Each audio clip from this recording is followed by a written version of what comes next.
మీ అందరికీ తెలుసు, మేమిద్దరం కూడా జగన్మోహన్ రెడ్డి గారి క్యాబినెట్లో మంత్రులుగా చేసినటువంటి వ్యక్తులం.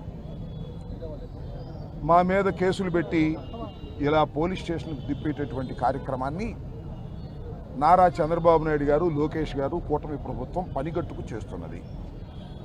నేను ఒక ప్రధానమైనటువంటి అంశాన్ని ఇక్కడ మీకు గుర్తు చేస్తాను. జగన్మోహన్ రెడ్డి గారు రెంటపాళ్ళ వచ్చిన సందర్భంలో మేమందరం కూడా ఆయన వెంట వచ్చాం. రెంటపాళ్లే కాదు, జగన్మోహన్ రెడ్డి గారు ఎప్పుడు ఏ పర్యటనకు వెళ్ళినా వారి వెంట మేము వెళుతూ వస్తూ ఉన్నాం.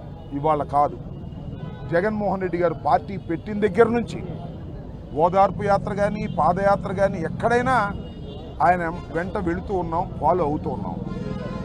కానీ ఎప్పుడు ఇలాంటి కేసులు పెట్టిన పాపాన పోలేదు. అంతేకాదు, చంద్రబాబు నాయుడు గారు కూడా సత్యనపల్లి వచ్చాడు. నేను శాసనసభ్యుడిగా ఉన్నప్పుడు, మంత్రిగా ఉన్నప్పుడు బాదుడే బాదుడనే కార్యక్రమంలో ఆ రోజున వారు కూడా వేలాది మంది వచ్చి పాల్గొన్నారు. వాళ్ళ మీద మేము ఎప్పుడూ కేసులు పెట్టలేదు. అలాగే యువగళం అని చెప్పి లోకేష్ గారు పాదయాత్రలో వచ్చాడు, అక్కడ నుంచి అటు తిరిగి వెళ్ళిపోయాడుకో, అప్పుడు కూడా మేము ఎవరి మీద కేసులు పెట్టలేదు. కానీ జగన్మోహన్ రెడ్డి గారి వెంట వచ్చినందుకే మా మీద కేసులు పెట్టి మమ్మల్ని వేధించాలనేటువంటి ప్రయత్నం చేస్తున్నారు.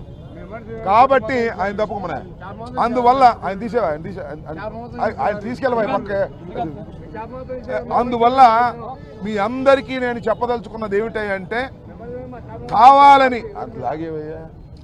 కావాలని మా మీద కక్షగట్టి కేసులు పెట్టి పోలీస్ స్టేషన్లకు తిప్పి, కోర్టులకు తిప్పి మమ్మల్ని ఇబ్బంది పెట్టాలనే ప్రయత్నం ఈ కూటమి ప్రభుత్వం చేస్తున్నదనేది దీన్ని బట్టి అర్థమవుతున్నటువంటి అంశమని ఈ సందర్భంగా నేను చెప్పదలుచుకున్నాను.